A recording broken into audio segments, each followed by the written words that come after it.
Yes, guys, how you doing? Welcome back to the Spurs Talk Show. I'm here with Jack from Spurs Related. How are you, Jack? I'm doing well, Sean. Buzzing. Going into the new year, 1 point behind Arsenal.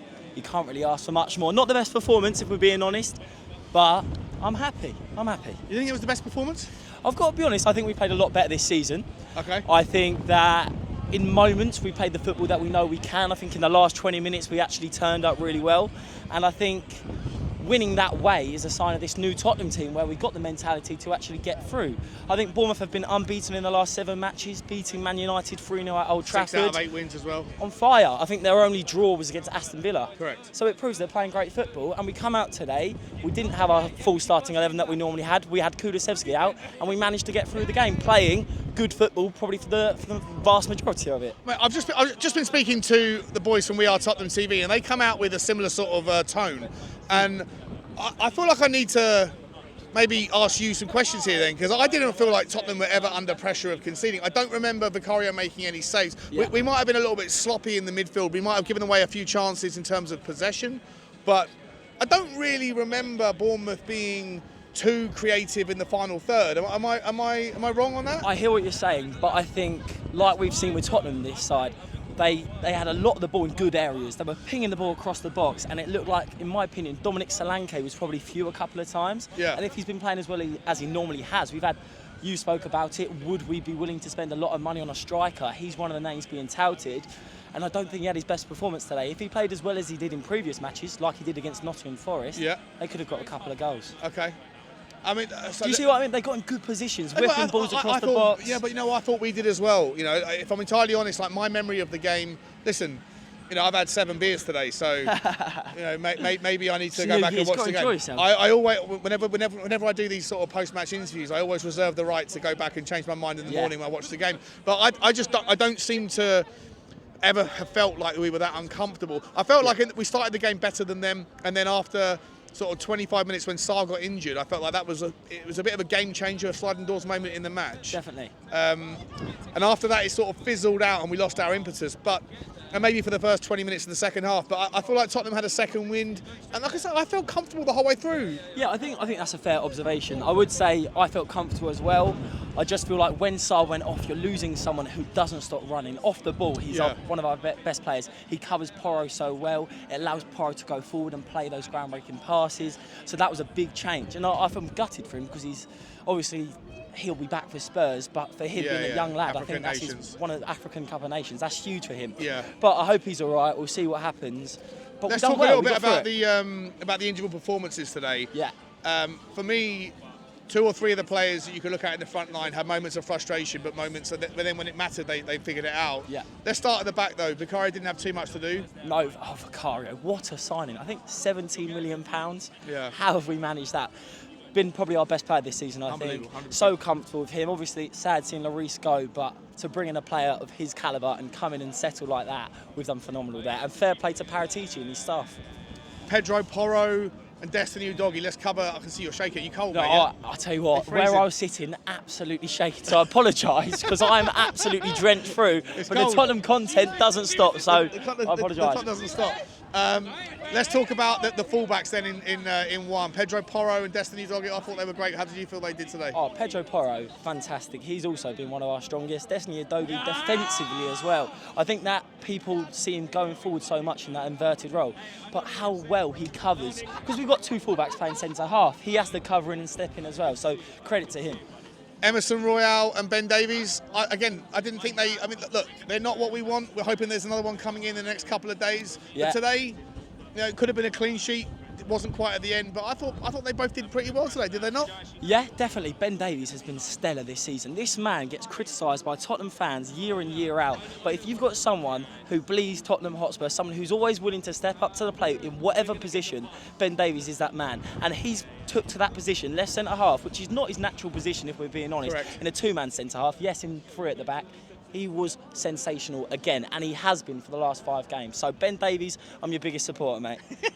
No, I am, guys. I absolutely am. Let's move forward to the midfield 3, because I want to start off with, outside the ground, I was talking to fans before the game, and they were worried about the game until they saw Bentancur in the 11. And it was, where did that come from? Honestly, ace up your sleeve, Ange Postecoglou. How can a man be out till February and then all of a sudden Alistair Gold tweets he's in the match day squad, the lineup's come out and he's in the starting 11. Well, I think that really uplifted the mood here 100%, today. 100%. Seeing a man of his quality just and how was being his performance for you? Oh, he's so good. He's so technically superb in the midfield. He brings that calmness that's needed. I feel like with Højbjerg, a lot of people want him out. When you see him, he hasn't got the composure. When you're linking the likes of Sarr and Bentancur, you're combining technical elegance with the creative to go forward. But off the ball as well, you've got people that just run and run. I just feel so much more assured having him as a 6 regards to instead of Højbjerg. Unbelievable performance. I mean, listen, I didn't think he was. He had his greatest game in a Tottenham shirt, but I don't think he did anything wrong. But he's always willing to get on the ball. He gets on the ball, and I think his presence was the difference for the first half, and obviously until he came off. Pape Sarr did really well until he got his injury. We've spoken about him already. We're devastated. Scores a goal as well. That's what we've been missing. For me, a lot of the times when we haven't quite got the results over the line, is we've created the chances, but we haven't took the shots. How many times do we get in good positions like that and no one puts their foot through it? Today, Sarr felt like everyone screaming, shoot, took the responsibility on himself, and a fantastic finish. What about the man in front of him, Gio Lo Celso? For me, man of the match. 100%. I was just saying to my twin brother off camera there, Gio Lo Celso has come under a lot of scrutiny by Spurs fans saying he's not good enough. And we were probably all in that camp that maybe he needs to move on. But he's come into this team, really took on that creative role since Maddison and Kulusevski had been out. And I think he was our best player. The amount of balls he's played through the lines to Brennan Johnson to run onto Son, always looking up, technical elegance in the midfield, dropping the shoulder, finding the space, and then waiting to put the right weight on the ball to go through. Really good. Unbelievable from him. I thought he was standout, the best player, he should be the man of the match. I'm not sure if he will be. We'll find out later. Let's summarise, Matt. I know how tired you are. How cold you are, rather. Freezing. I apologise for the shaky hat. No, that's all right. Front three then. Brennan Johnson, Richarlison, and Sonny. Go on, walk me through those three guys. Richarlison.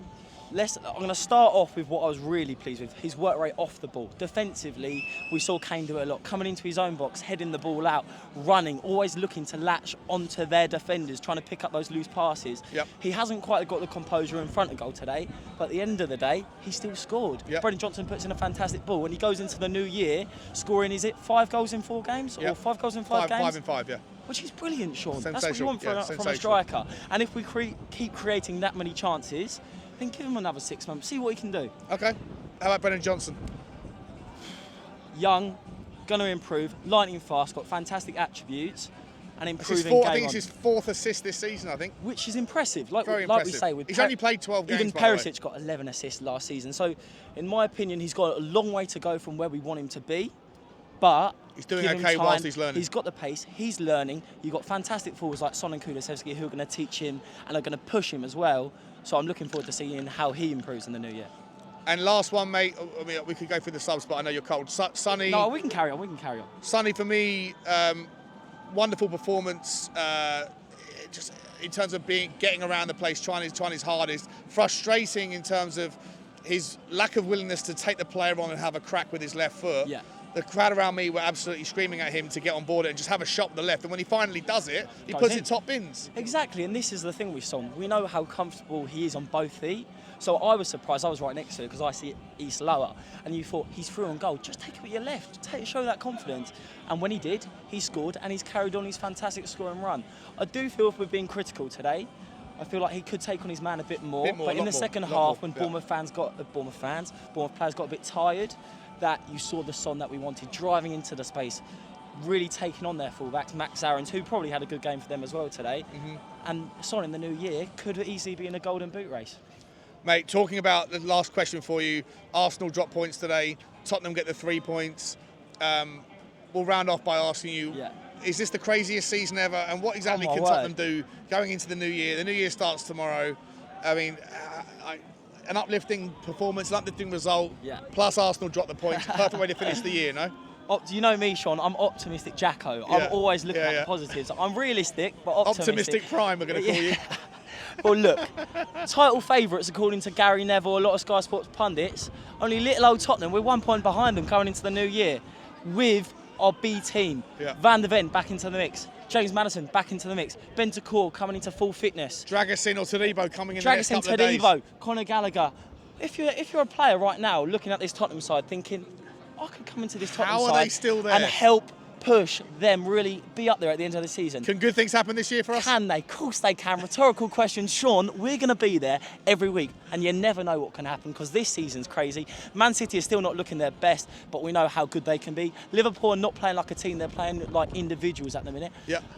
Arsenal, title favourites, we're 1 point behind them. We're going to be up there at the end of the season. Get excited. We'll be in it together. I'm excited. Jack. Are you? I'm very excited. Come on, you Spurs! Jack, where can people find you, mate? You can find me at Spurs Related. Little match day vlog today. I've been inspired by this, man. I've started a new series, Walking and Talking with Jacko, with my dog Arby's going to come on one as well. We'll have to do one together, Arby and Bugsy. Look, go for walks. If you want to see it, let us know, because this man has been amazing, so thanks for having me on, mate. Happy New Year, Jack. Happy New Year, mate. Spurs Related, you can find me there. Get over to Spurs Related. Come on, you Spurs. Come on, you Spurs. Well done, mate.